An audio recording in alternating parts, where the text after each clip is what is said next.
As we get ready to honor the fallen heroes this Memorial Day, yesterday we sat down with David Wharton, the second vice commander of Post 64 American Legion in Salisbury.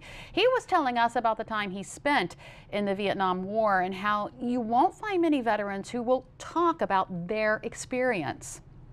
For those of us who didn't experience what it was like during that time, the best we can do is show our support for those who did and pay tribute to those who gave their all fighting for our freedom. One way to do that is by visiting the Vietnam Veterans Memorial in Washington, D.C. For many people, though, it's not always an easy trip to make. Next week, through the beginning of June, a replica of part of that wall will make its way to Delmarva. Here to tell us more about that is Senior Commander of the E.E. Streets Memorial VFW Post 5118, Gene Fair, and Commander Kenley Timms. Gentlemen, thank you so much for coming in this evening. Thanks for having us. Now, you both served. Thank you so much for your service. Thank you. What branches did you serve in?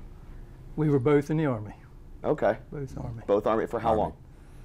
I was in for 2 years. I was drafted in 1968 and served 1 year in Vietnam.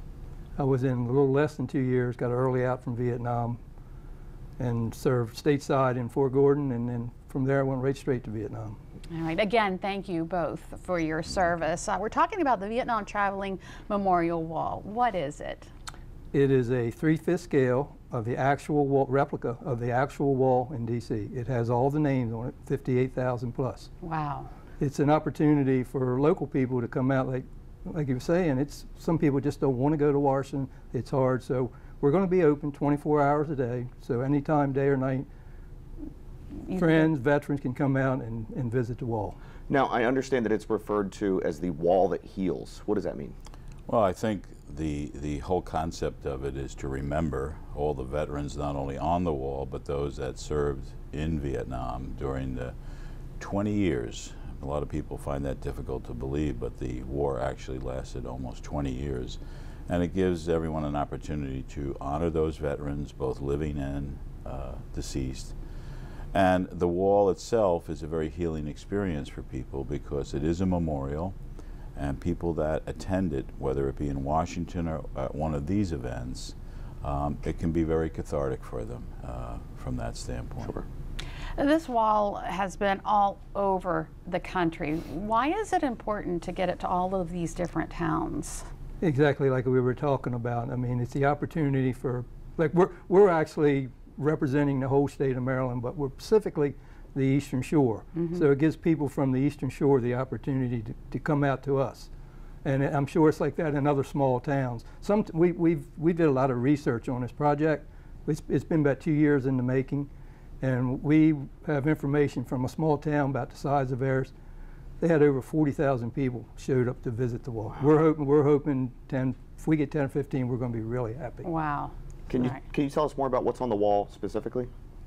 Well, the wall is an exact replica of the D.C. wall, which is the names of all those that passed away. And there are requirements when you bring this wall or any of the traveling walls to your location. It must be guarded 24/7 by at least 2 adults. There is an area in front of the wall which is considered hollowed ground. It's a 60-foot perimeter, and the only things that will be on the wall will be the wall itself, and visitors, a lot of, like they do in Washington, will leave memorabilia at the wall. So we have a committee that will handle that, and people will leave pictures or medals or things from their past, from their experience there or their family's experience there. And I understand more than 200 names on the wall are the names of people from Delmarva? Well, the total in all of Delmarva is a little over 200. The Eastern Shore of Maryland, there are 78 men on the wall. And we will be doing wreath laying ceremonies every day starting Friday, June the 1st, for each county. And we had a committee that researched all those names and were able to locate, unbelievably after 50 years, 66 of the 78 men on the wall's families. They have all been invited. So each day of a wreath laying, those family members will be there to lay a wreath in honor of their loved one. That has to be very touching when the families come to the wall. Is it an emotional experience? Oh, absolutely, yes. Yeah. We have one of the services that we'll have at the location, in addition to veteran services. All of just about every organization that's a veteran organization will be represented there. And the other thing we will have is grief counselors. And there's a separate tent for grief counselors. And we've been fortunate that throughout the Eastern Shore, many of the grief counselors, whether they be working at hospices or in the VA system, have volunteered their time to be in attendance. And we will have the ability to talk to any veteran that needs that service 24/7. That's wonderful.